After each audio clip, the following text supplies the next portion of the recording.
Hi, my name's Simon from Motodrome. Now today we're going to take a walk around and a drive of this 1970 Rover P6 3500 Series 1. You can see lurking behind me here. Rare car this, and strictly speaking it's known as a 3005. Anyway, two videos, one walk around, one driving, plus a bit of starting and idling action at the beginning of the driving video. Hope you like them. Okay, let's take a walk around this Rover P6 3005. Rare car, these in Series 1 form. They didn't make many 3.5 litre V8s as a Series 1. Now it's showing 47,000 miles, and I haven't been through the history yet, but looking at its overall condition, the way it drives, I'd say it's credible, but I can't confirm that until I've had a look and seen what we've got. But she does look rather splendid, and so drives absolutely superbly. Very period colour scheme. I think it's called tobacco brown, but I could be wrong. You could call it baby poo brown if you want, but very period for the time. So let's start by looking around the front end. This one's got fog lamps on it under the front bumper. All looks pretty good round there. The chrome's nice. I think the bumpers are actually, no, they're not stainless steel on these, they are chrome. They're pretty good. We have got a little dink in the bonnet. Where did I see it? Can't find it now. Just there. Little dink in the bonnet just there. Hasn't broken the paint, but someone's obviously dropped something on it or leaned on it or whatever. Just there. Aside from that, the bonnet does have, in certain lights you can see a bit of micro blistering on it here and there. Can't really see it in the sunlight. Oh, I can see it down here. There is some micro blistering down here, but it's not horrendous. It's just, you know, obviously this has had some paint over the years. I think both the bonnet and the boot lid have had paint, and there is some micro blistering on them, but you know, given that the paint is probably largely either very original or quite old, it's pretty good. Looking down the near side, it's very straight down there. Looking at corners and stuff. Good there. Looking around the scuttle. And then roof is nice. Passenger door. Small mark just there. And another small mark just there. I think it's had replacement seals on this one because it's got the rubbers have been painted. Some pitting on this door handle, but only to be expected. Interior wise, very, very nice indeed. I think the carpets are fairly fresh. They're black. It's got the proper Rover overmats in there. The leather is pretty good for something that's over 50 years old.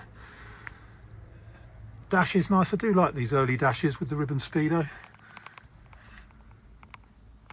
Here's the headlining. Passenger door card.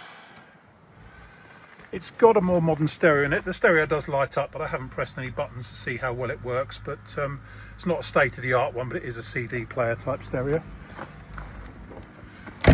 Near side rear door. What have we got here? Again, just a couple of minor marks there and there. And I think I saw a scratch. No, that was just a piece of fluff. That's all good. And then in the back here, again, very, very nice and original.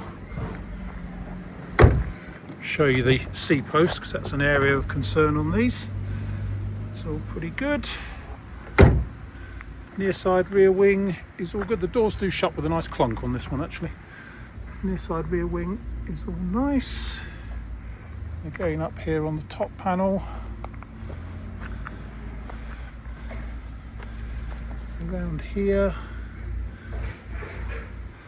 I think the boot lid perhaps could do with undoing from the hinges and moving maybe 0.5 centimetre to the right, because the gap is slightly smaller there than it is on that side, should we say. But boot lid itself, in terms of corrosion on the lower edge, is fine. Chrome on the rear bumper, slightly pitted, but no more than that. Looking down the offside, pretty good. Driver's door fit could be slightly better, unless I just haven't closed it properly. Let's have a look.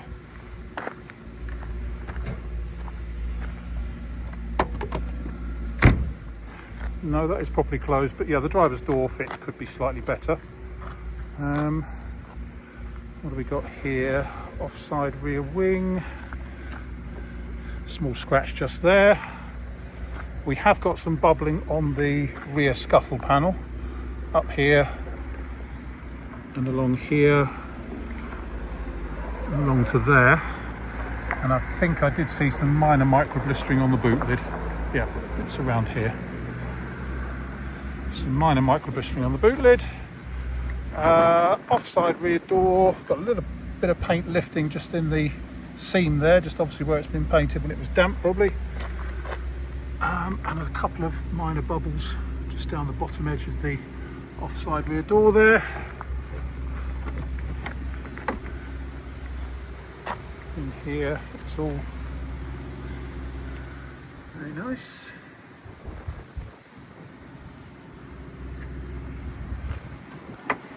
Hope it's not going to start raining before I get the photographs done. Offside front door, all good. Offside front wing, small sort of, obviously it's had wing mirrors there, and it's been sort of disguised, should we say. You can see a slight shadow just there where the wing mirror would have sat. It's now got door mirrors on it, and we have got a bit of paint loss on the front edge of the driver's door. Let's go back to inside.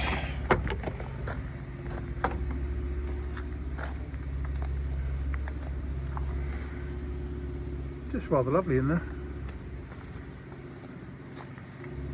Driver's seat's in good order. Just, yeah, it's a. I really like this car. I know I've sort of been round and picked a load of holes in the paint, but you'd expect that given that the paint is either original or a fair few years old. But it really is nice, and so it drives really, really well.